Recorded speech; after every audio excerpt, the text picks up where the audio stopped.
So today we'll be studying two different types of eubacteria. They are eubacteria, but they are little different from the normal types of eubacteria. First we'll study cyanobacteria, then mycoplasma. So let us start with cyanobacteria. So cyanobacteria comes under division Cyanophyta because earlier it was called as blue-green algae.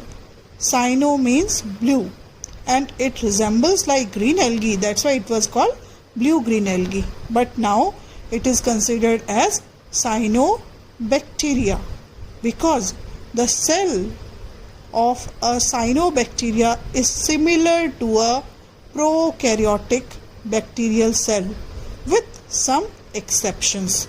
So let us study the structure of a typical cyanobacterial cell. You can see here it is quite similar to a eubacteria.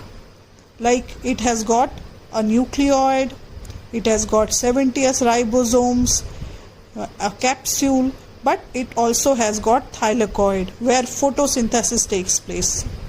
So cyanobacteria can present individually or they may be present in the form of a filamentous colony which is covered by a mucilage membrane with a big structure, rounded structure, larger structure, which are called as heterocyst.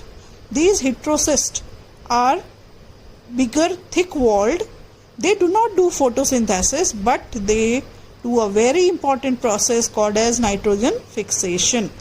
So here is a very simple diagram of a blue-green algae nostoc. You can see heterocysts, they are quite thick-walled and the complete structure is covered by a mucilaginous sheath.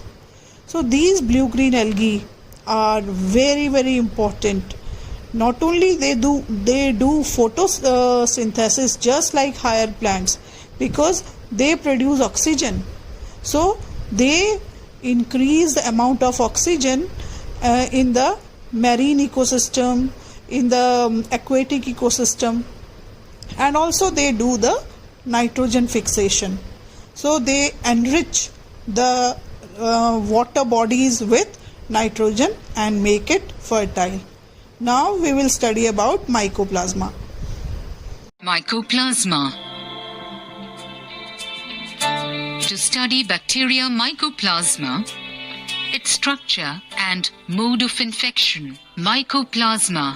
Let us take an example of a person who is suffering from fever, dry cough, headache, heavy sweating. A blood sample diagnosis reveals that she is suffering from pneumonia, which is caused by the bacteria called Mycoplasma pneumoniae.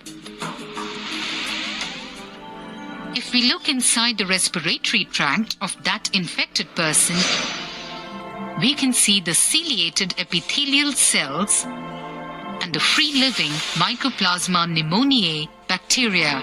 A closer look at these bacteria shows that they are non-motile and forms poached egg-shaped minute colonies. The cells possess an extension called tip structure. This typical structure helps in adhesion to the host cells. A zoomed-in view of one cell shows a cell membrane, whereas cell wall is absent. The absence of the cell wall helps the bacterium to interact and exchange compounds like nutrients, amino acids, etc. from the host cell.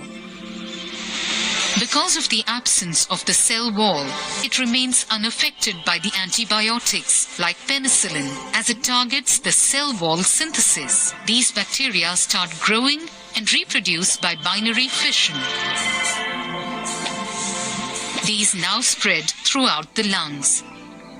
This results in the shortness of breath, chest pain, fever, chills, nausea, vomiting, cough, headache, ultimately causing pneumonia. Effective antibiotics help in speeding up recovery. Now let us study the importance of bacteria. both positive and negative. See, bacteria are present everywhere. Most of the bacteria which are present in our body are helpful, like E. coli. It is symbiotic in our intestine. But there are certain diseases also caused by bacteria. You might be knowing so many diseases like tuberculosis, leprosy, then typhoid, tetanus. All these diseases are caused by bacteria.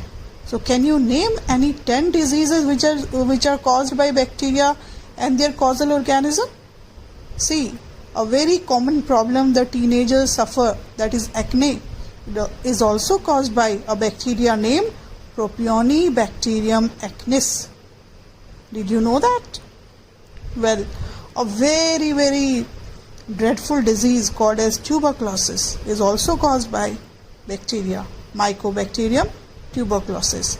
So make a list of at least 10 diseases and their causal organisms. Name the scientific name of the bacteria. So now we have studied this whole bacterial Monera kingdom. So I want you to go through a small video clip which will recapitulate whatever you have studied in previous lectures. So please enjoy and try to understand it more clearly and easily.